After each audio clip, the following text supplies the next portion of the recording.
Well, I'm gonna tell you a story, friends, about a day dressed up in June at the Derby down in Epsom town beneath a brassy afternoon.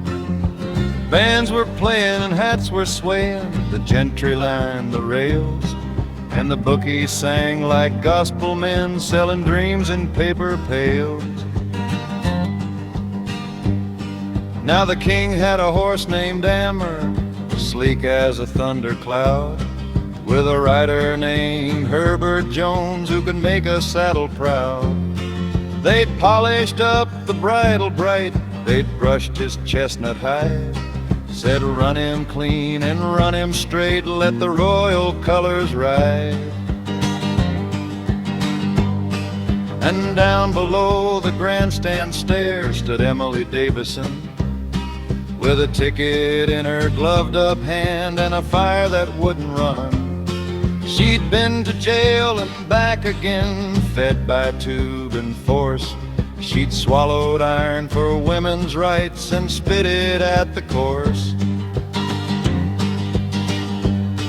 Now some folks say she meant to wave a banner at the ream. Some say she meant to make a mark no prison bars could change. History's a courtroom friend with no one left to swear, only hoofbeats echo in the dust and a body in the air. Well, the gates flew wide like Judgment Day, the horses leapt like sparks. Anmer broke from the crowded pack like lightning from the dark.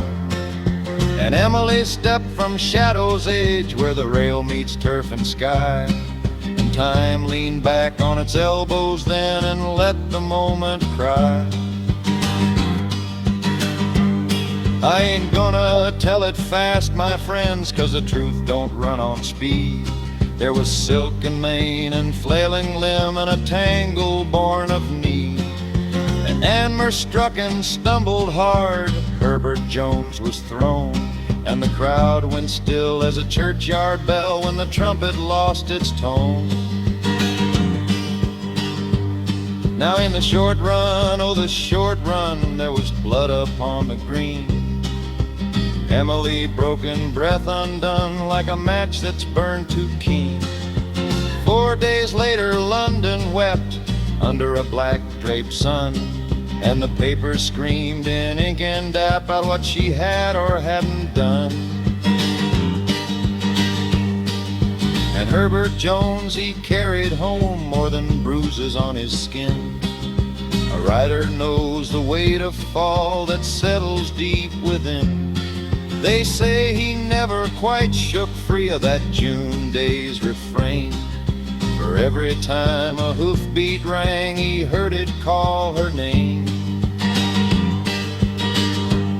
Now the short run's quick as summer rain, it soaks and then it dries, but the long run moves like a glacier's thought behind 1,000 eyes. Emily lay in a martyr's rest with banners by her side, and women marched in twos and tens where once they'd been denied. The vote came slow like winter thaw in 18 and part, and then in 28 it spoke full measure from the heart. And though no law can mend a bone or quiet a frightened mare, it can carve a doorway in the wall and let in equal air. So what of Emily in the long beyond the marble stone? Her name's a match in history's dark that others strike their own. She's whispered in the classroom hush in parliaments and plays, a question flung at power's face across the stubborn day. And Anmer, well, no statue stands for beasts that bear our schemes, but somewhere in the pasture lands he runs in gentler dreams. No flags to trip his flying stride, no crowds to roar and plain, just wind that doesn't know a crown and grass that speaks no name. and Herbert Jones in twilight years with medals put away. They've walked alone where racetracks fade to ghostly shades of gray. A man can serve a king with pride and still be caught between the weight of history's turning wheel and what he's heard and seen.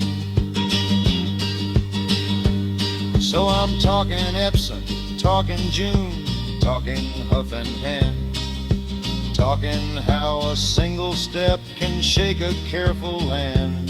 You can call it rash, you can call it brave, you can argue what it meant, but the turf still keeps that afternoon like a half-remembered scent.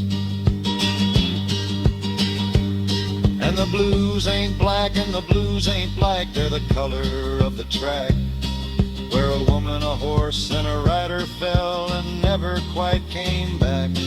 For the short run's paid in flesh and fear, the long run writes the law, and somewhere in between the two is all we ever saw.